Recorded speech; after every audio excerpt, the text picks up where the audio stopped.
Екінші топқа қуанышқа бір ғана яшы қалды, 9-шы яшы. Үшінші топ сол жерде қаласың.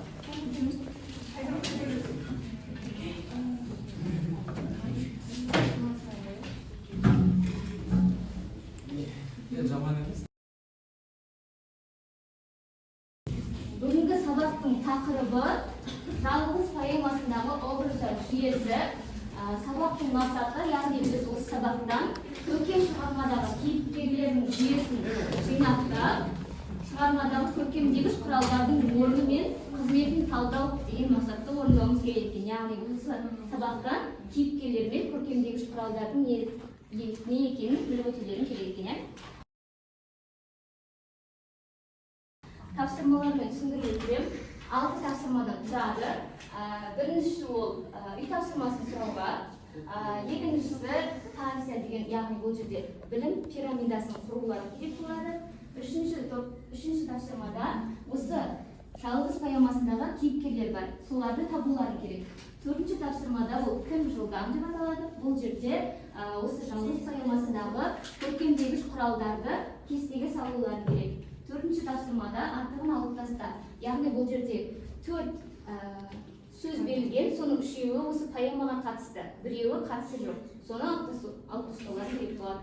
Ал соңғы тапсырманы айтпай қояйын, ол өте қызықты тапсырма, сендерге де қызықты болады деген үміттемін.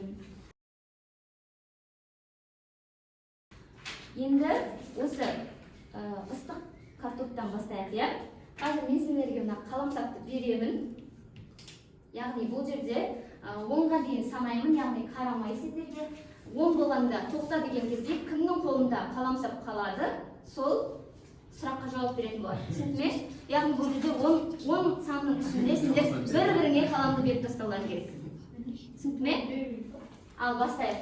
1, 2, 3, 4, 5, 6, 7, 8, 9, 10. Бір айында сен бірінші сұраққа жауап бересің. Жәркен Бөдешұлы туралы не білесің? Жәркен Бөдешұлы жазушы. 1944 жылы Қытай аумағы. Қытай аумағы не кітабы? 2022 жылы. Жақсы, өте дұрыс. Қаламсапты. Енді аярудан басталсын, қайтадан бір айға кетіп қалуы мүмкін. Ал 1, 2, 3, 4, 5, 6, 7, 8, 9, 10. Қуанышта қалды ма? Жақсы. Қуанышты тұрғанда екінші сұраққа жауап бересің. Жалғыз поэмасы не туралы? Поэманы оқыңдар. Жалғыздық туралы тағы.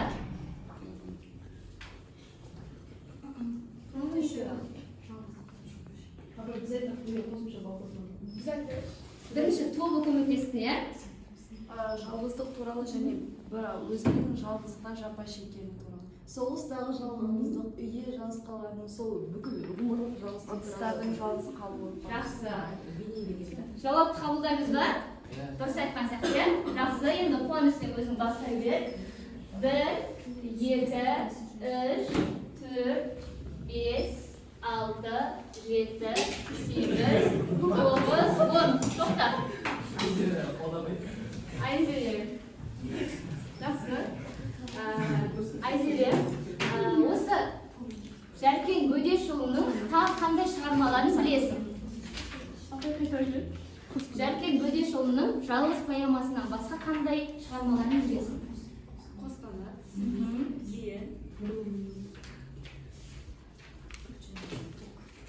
Толымыз көмектеспек болады. Нұрлы бояулар. Аспан дауысы, нұрлы бойы, емендер түсті бүргілейді, бұрғыз, бөрінің асығы. Жақсы.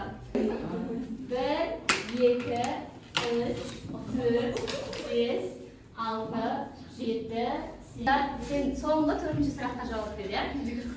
Көркемдегіш құрал дегенімізді білесің бе? Көркемдегіш құрал. Толымның өтесі болады, Көркемдегіш құрал деген, мысалы, кез келген шығарма немесе өлеңдерде бір сөз, мысалы бір сөзді асыра сілтеу үшін мысалы оны қаттырақ бейнесіне түсіру үшін көбірек образын көрсету үшін қолданылатын құрал. Жақсы.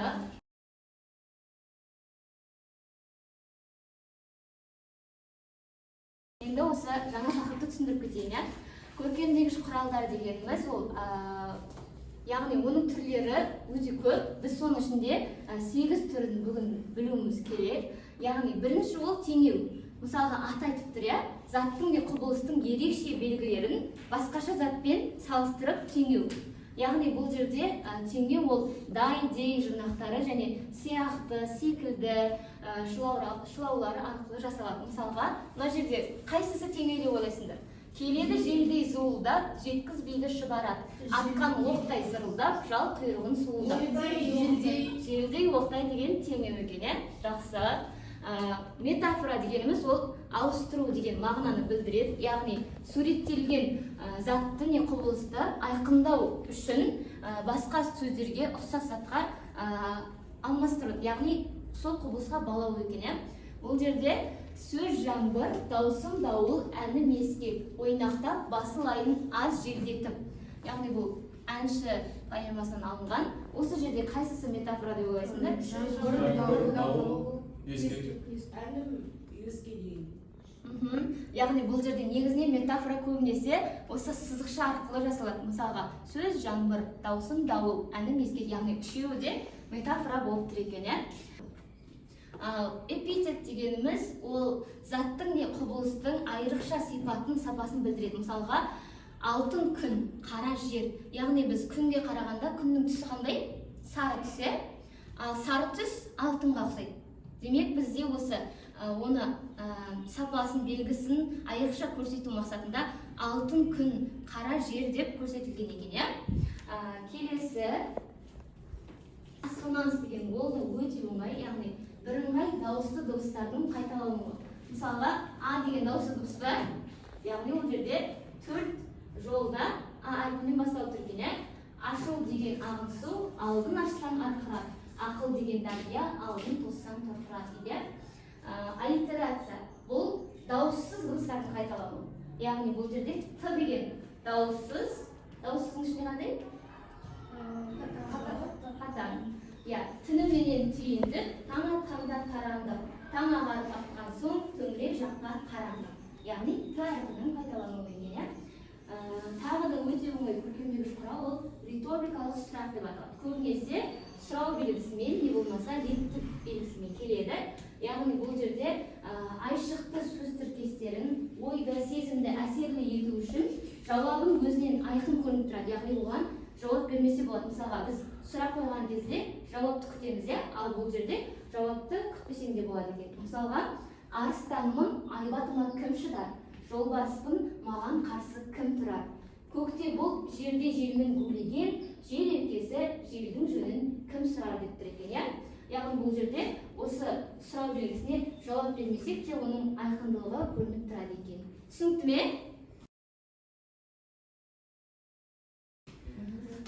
Егер осы көркемдегіш құралдар түсінікті болса, қазір мынадай тапсырма орындаймыз. Яғни бұл жерде пирамида құруға керек. Пирамиданың бейнесін білеміз бе?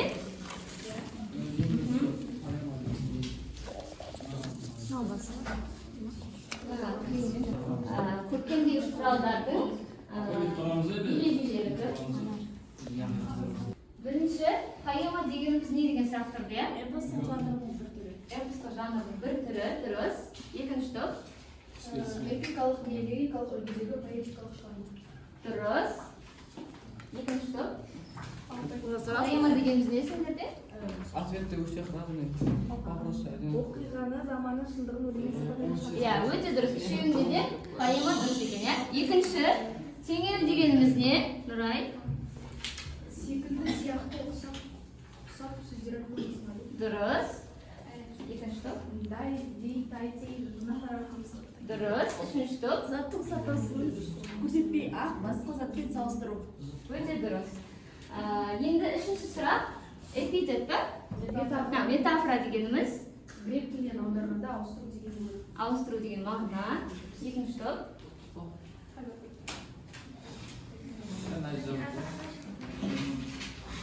метафора дегенimiz Троптың бір түрі. иә троптың яғни құбылтудың бір түрі екен. Дұрыс. Төртінші эпитет па? Эпитет дегенimiz дұрыс. Эпитет дегенimiz иә өте дұрыс. Бесінші анафора дегенimiz не? Қайталаудың бір түрі. Бірыңғай дауыстық дыбыстардың қайталануы ма анафора? Өлең тармағында бір сөзін қайталау. Иә, өлең тармағында бұл сөздің осы жерден қателікте. Өлең жолындағы сөз тіркесінің жол басында қайталану. Өте дұрыс.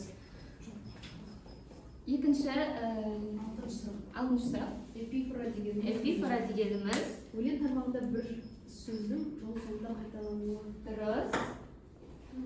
Эпифора. Жол соңында қайталануы. қоюында қате кеткен. Эпифора дегенimiz Өлең жолында сөз тіркесінің жол соңында қайталануы. дұрыс.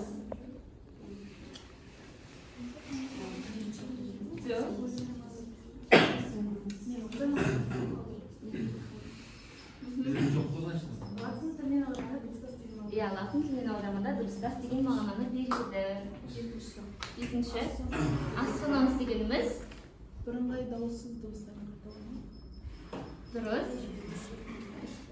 Дауысты дыбыстар. Дауысты ма? Дауысты дыбыстар. Иә, Латын тілінен аударғанда үйлесім деген мағынаны береді. өте дұрыс. Аллитерация дегенimiz Заттың сыр сипатын бейел түрде танытатын ұғым. әлі бір сұрақ Тоғыз риторикалық сұрақ дегеніміз айтылған ойға тыңдаушының назарын аударады. риторикалық сұрақ дегенimiz Әдетте жауап әдетте жауап күтілмейді. түсіру үшін қолданылады. Қандай? Екпін түсіру үшін. Екпін түсіру үшін қолданылады екен, иә? Жақсы. Демек біз көркемдегіш құралдарды дұрыс түсініппіз, иә? Барлығымызда білім пирамидасы құрылған екен. Енді қазір әр топ өзінің бір сенімді,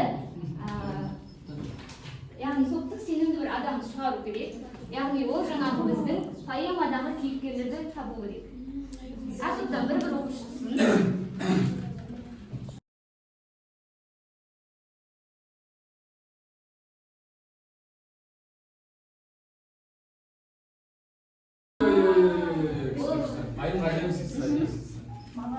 Аяруға.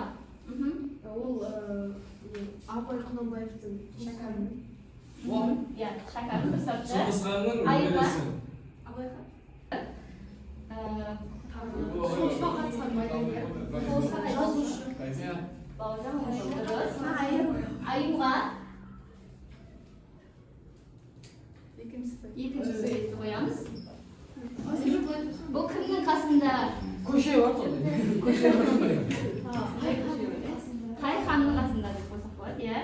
Абылай ханның, иә? Абылай ханның кеңесшісі болған.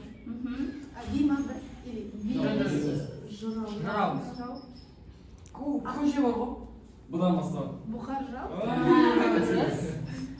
Енді Айжанға. Жазушы тоже атақты. қоғам қайраткері. Иә, қоғам қолданушылар алаш шияларының мүшесі. Алаш Иә. мүшесі. Мағжан Жұмабаев. Өте дұрыс. Қандай кейіпкерлер туралы айтып сонымен? Абай Жалғыз поэмасында осы кісілердің жалғыздығын атап өтті, иә? Абай Құнанбаев несін жалғыз болыпты?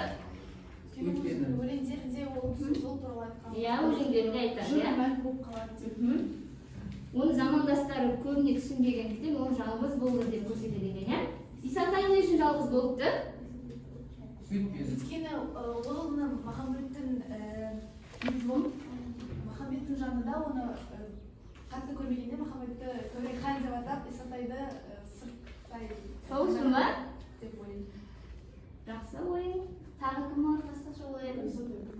Исатай не үшін тапсырма орындайық, иә.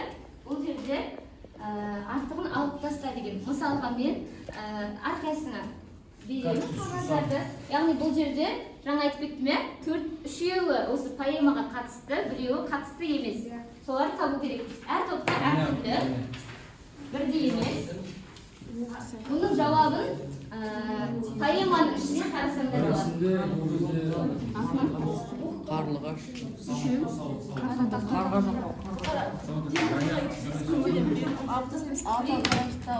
Мына тұстар бар, сөйлем бар ма поэманың ішінде? Аяғы тауы еді ғой. Қиял қыран деген бар. Жалғыздықтан қорқады, обыр жемқор, топшыл, құзғын деген бар. Қиял қарға деді ме? Қиял қыран. Жақсы, қиял қыран деген де бар, иә. Екінші топ айтсын, иә. Найза, сауыт, оқ, қылыш. Қайсысы жоқ? Сауыт жоқ. Басқа сөздер бар, сөйлем бар ма? Қайсы? Мұны ежелгі аңшылар қауымы оққа сүйенген жалғыз арқардай деген мысал арқылы еске салады. Артынша айтсақ, жалғыз арқар, жалғыз Жез, көмір. Қайсысы жоқ? Темір мұнай бар, ода мұнай жоқ. Сөйлемнің ішінде қандайсы бар? Жалғыз бұнақ бар. Жер, бұнақ бар, иә. Жақсы. Арқар, бөрі, қой, түлкі. Қайсысы артық? Арқар, бөрі, қой, түлкі. Түлкі артық. Соны дәлелдесең де. Яғни басқа. Жалғыз арқар деген бар. Жалғыз арқар бар. Түлік деп айттым. Қой деген. Ақтау, Көкшетау. Қайсысы артық? Ақтау артық екен. Қайран біздің Атырау деген Алтау сен де жалғызсың деген келді. Жақсы. Абай, Махамбет, Ахмет, Мағжан. Ахмет Ахмет артық, иә. Яғни бұл үш кейіпкерді жаңа айтып өттік, иә. Жақсы. Ай, күн, жұлдыз, шолпан. Жалғыз екен, иә. Жақсы. Балта, балға, сап, таға. Қайсысы? Балта жоқ екен, иә. Дәлелдеп жіберсек. Тобылғы сап деген сөздер. Тобылғы сап деген сөздер бар екен, иә. Жақсы. Құралдарды түсіндік қой, иә. Яғни соны пайдаланып бір сөзбен оқушыны жастыру керекпіз. Яғни сіздер мына топты, екінші топ, үшінші топты, үшінші топ, бірінші топтағы бір оқушыны көркемдегіш құралды пайдаланып жастыру керек. Түсінікпе? Мысалға жаңағындай теңеуді пайдаланып, метафораны пайдаланып.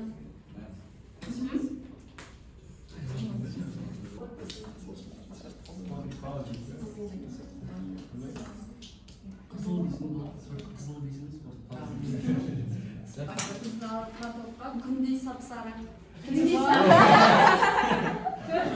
Жақсы, ол бізде теңеу қолданып тұр екен, иә? Неге сонда? Нұра екен, иә? Күндей жарқаған нұрай. Екінші топ? Қуаныш. Қуаныш екен, иә? Бірінші топ? Оқушылар, екінші тапсырма 151-ші бетте поэмада автор баяндайтын оқиғалар тізбегін анықтап, қай кезеңдерді суреттегенін түсіндіріп айтып беріңіздер. Және де бүгінгі сабақтан өткен көркемдегіш құралдарды кестеге сызып яғни теңеу деп оның қандай екенін жазып, мысал келтіріп жазып келеміз. Түсінікті ме?